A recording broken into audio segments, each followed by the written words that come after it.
실록 편찬과 관리. 조선왕조 실록은 조선시대 역대 임금들의 실록을 합쳐서 부르는 책 이름이다. 즉 태조강헌 대왕 실록으로부터 철종대왕 실록에 이르기까지 472년간에 걸친 25대 임금들의 실록 28종을 통틀어 지칭하는 것이다. 조선왕조실록은 특정한 시기에 특정한 사람들이 의도적으로 기획하여 편찬한 역사서가 아니라 역대 조정에서 국왕이 교체될 때마다 편찬한 것이 축적되어 이루어진 것이다. 조선시대의 실록 편찬은 한 왕이 승하하고 다음 왕이 그를 계승하여 즉위한 후에 시작된다. 즉 어떤 왕의 실록은 그의 사후에 이루어지는 것이다. 조정에서 실록 편찬의 결정이 이루어지면 임시로 실록청이 설치되고 총재관 이하 도청 각 방의 관원들이 임명된다. 실록청은 총재관 아래 도청관 1, 2, 3의 방으로 나누어 구성되는 것이 일반적이었다. 그러나 당의 왕의 재위 연수가 길어 편찬 분량이 많은 경우에는 방을 늘려 6방까지 설치하는 경우도 있었다. 각 방은 순서대로 1년씩 맡은 식으로 재위 연수를 분담하여 편찬하였다. 실록청의 당상이나 난관들은 춘추관의 사관 직책을 겸하고 있는 예문관, 홍문관의 관원들이 중심이 되었지만 편찬할 분량이 많은 경우에는 전 조정을 망라하여 학문과 문장에 조예가 있는 관원들이 수찬관, 기사관 등으로 임명되었다. 실록의 편찬이 공포되고 실록청이 설치되면 전국의 관원들에게 사초 납부령이 내려지게 된다. 이 납부령이 내려지면 이전에 전임 사관이나 겸직 사관을 역임하면서 사초를 작성하여 보관하고 있던 관원들이나 그 가족들은 모두 정해진 기한 내에 실록청에 그것을 납입해야 하고 그렇지 않으면 무거운 체벌을 받았다. 이렇게 수합된 사초들이 실록 편찬의 기초 자료가 되었다.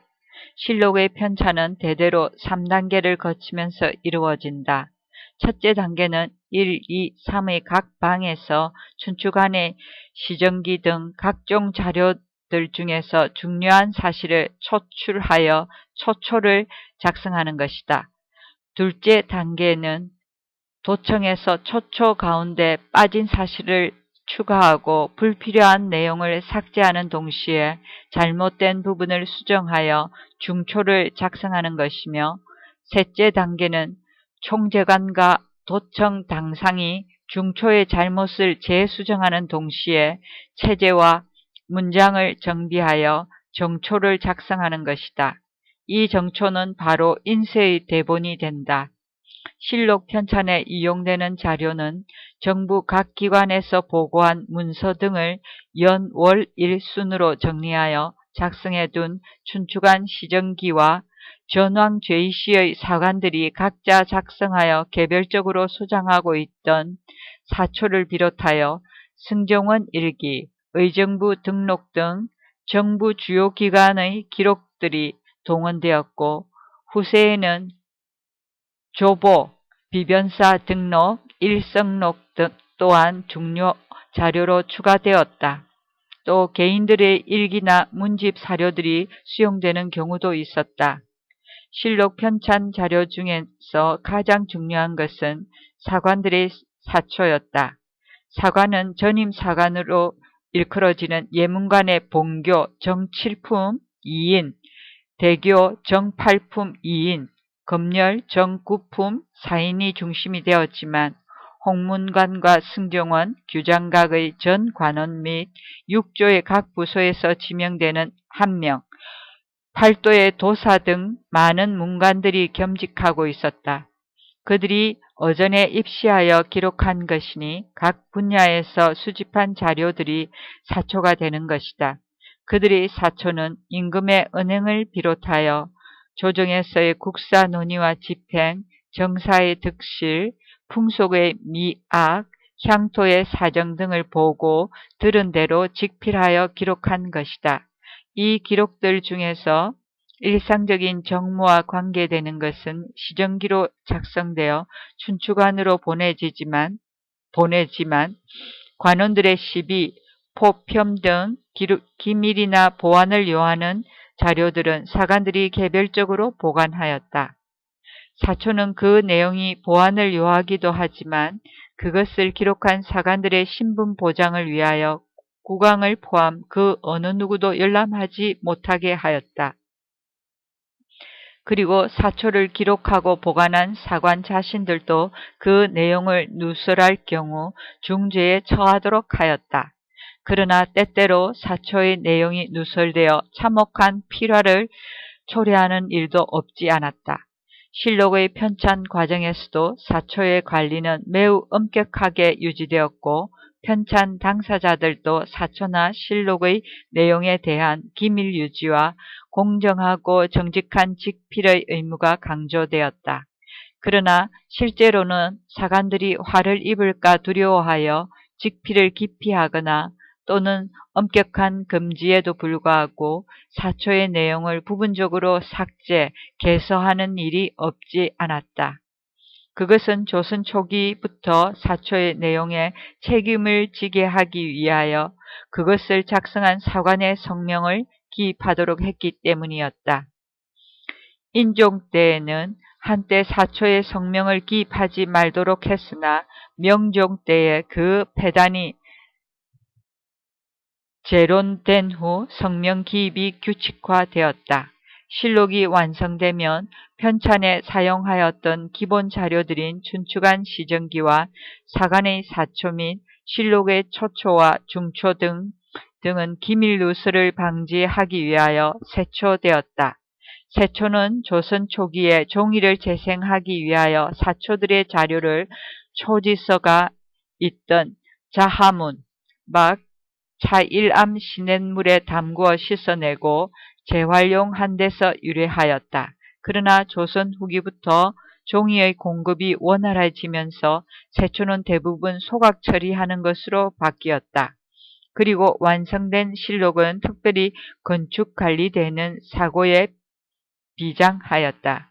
사고에 보관된 실록은 3년에 한 번씩 꺼내어 포쇄하였다. 이때에도 전임사관 1인이 파견되어 일정한 규례에 따라 시행하도록 하였다. 이 포쇄의 과정에서도 실록의 내용이 공개되거나 누설되는 일이 없도록 엄격하게 관리하였다. 조선시대의 실록은 오랫동안 심산유곡에 격리된 사고에 비장되었고 일반인들이 접근할 수 없었다. 이는 국왕이나 대신들도 사사로이 열람할 수 없었으며 오직 국정 운영의 참고 자료로만 활용되었다. 실록을 고정할 필요가 있을 때에는 특별히 사관을 사고에 파견하여 현황과 관련된 부분만을 등사하여 오도록 하였다. 실록은 당대 정치의 잘잘못과 왕과 신하들의 선악, 간, 위 등을 사실대로 기록한 것이므로 그 편찬과 관리가 이처럼 엄격하였다. 조선시대의 실록은 1413년 태종 13년에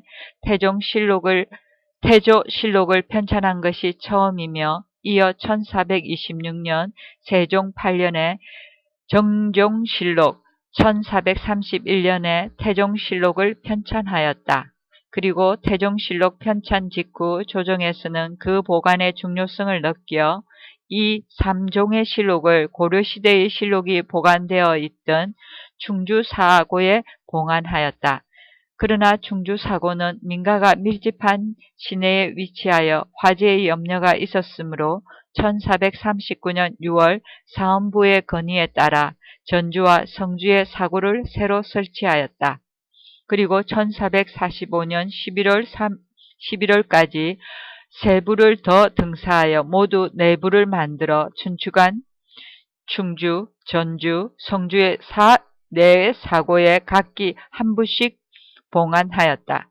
또한 세종실록부터는 실록을 편찬할 때마다 정초본 외에 활자로 3부를 더 인쇄 간행하여 위에 네 사고에 각각 한 부씩 나누어 봉안하였다.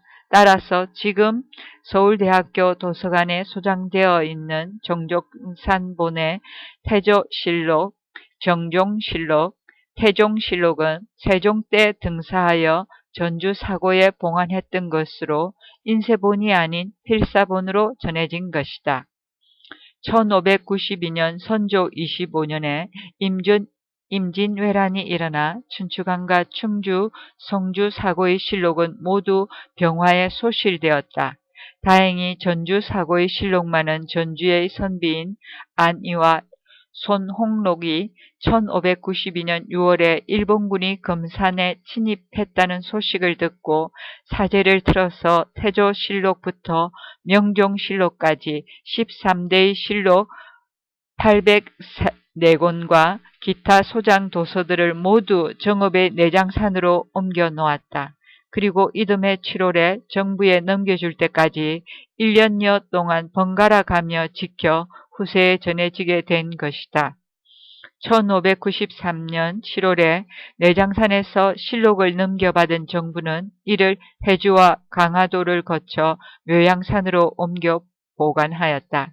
그러다 외란이 평정된 뒤 국가의 재정이 궁핍하고 물자가 부족함에도 불구하고 실록의 재출판 사업을 일으켜 1603년 7월부터 1606년 3월까지 2년 9개월 동안 태조실록부터 명종실록까지 13대의 실록 804권을 인쇄, 출판하였다. 일대 출판한 실록은 세부였으나 전주 사고에 있던 실록 원본과 재출판 시의 교정본을 합하여 5부의 실록이 갖추어졌다. 그리고 한 부는 국가의 참고를 위하여 옛날과 같이 서울의 춘추관에 두었다. 다른 4부는 병화를 면할 수 있는 깊은 산속이나 섬을 선택하여 강화도 만이산, 경상도 봉화의 태백산, 평안도 영변의 묘향산, 강원도 평창의 오대산에 사고를 새로 설치하고 각각 한 부씩 나누어 보관하였다. 춘추관, 태백산, 묘향산에는 신인본을, 만이산에는 전주 사고에 있던 원본을, 오대산에는 교정본을 보관하였다. 그 뒤부터 실록은 오부를 간행하게 되었는데 광해군 때 선조실록을 오부 간행하여 5사고에 각각 한 부씩 나누어 보관하였다. 그러나 서울에 있던 춘추관 소장의 실록은 1624년 인조 2년 이괄의 한때 모두 불타버렸다. 그리고 그 뒤 다시 복구되지 않아 춘추관에서는 실록을 보관하지 않게 되었다. 따라서 인조 이후에는 내부를 간행하여 네 사고에 각각 한 부씩 나누어 보관하였다. 이 네 사고 가운데 묘양산 사고의 실록은 1633년에 만주에서 새로 일어난 후금과의 외교 관계가 악화되어 가자 전라도 무주의 적상산에 새로 사고를 지어 옮겼다. 만이산 사고의 실록은 1636년 병자호란 때 청나라 군대에 의하여 크게 파손되어 낙장된 것이 많았는데 현종 때 이를 완전히 보수하고 1678년 숙종 4년에는 같은 광화도 내의 정족산에 새로 사고를 지어 옮겼다. 그 뒤 철종까지의 실록이 정족산, 태백산, 적상산, 오대산의 네 사고에 각각 한 부씩 보관되어 20세기 초 조선의 마지막까지 온전히 전해져 내려왔다. 실록은 1910년 일제가 우리나라의 주권을 침탈하면서 큰 순환을 겪게 되었다. 정족산, 태백산 사고의 실록은 규장각 도서와 함께 조선 총독부로, 적전산 사고의 실록은 구황궁 장서각에 이관되었다. 그리고 오대산 사고의 실록은 일본의 동경제국대학으로 반출해 갔다. 그 뒤 동경 제국대학으로 반출해 간 오대산 사고는 1923년 9월 1일 발생한 관동 대지진으로 인해 대부분 불에 타고 말았으며 다행히 화를 면한 74책 가운데 27책, 중종실록 20책, 선조실록 7책은 1932년 5월 28일 경성제국대학 부속도서관으로 옮겨 보관하게 되었다. 나머지 47책, 성종실록 9책, 중종실록 30책, 선조실록 8책은 2006년 7월 7일 동경대학에서 서울대학교 규장각으로 옮겨졌다. 현재는 국립고궁박물관에서 74책을 보관하고 있다. 한편 태백산 사고 본 848책은 서울대학교 도서관에서 소장하다 6.25 전쟁 당시 부산으로 잠시 피신하였다가 1954년 다시 서울대학교 도서관으로 돌아왔다. 1985년 3월 22일 총무처 정부기록보존소와 문화재관리국 및 서울대학교의 합의로 1985년 3월 22일 정부기록보존소 부산지소 현 국가기록원 부산기록관으로 옮겨졌다. 적산산 사고본은 구왕궁 장서각에 그대로 소장되었으나 광복 직후 실록 도난 사건으로 낙곤이 많이 발생하였다. 1950년 6.25 전쟁이 일어나면서 소재가 불분명하게 되었는데 북한 측에서 가져가 현재 김일성 종합대학 도서관에 소장되어 있다는 설이 있으나 확실하지는 않다.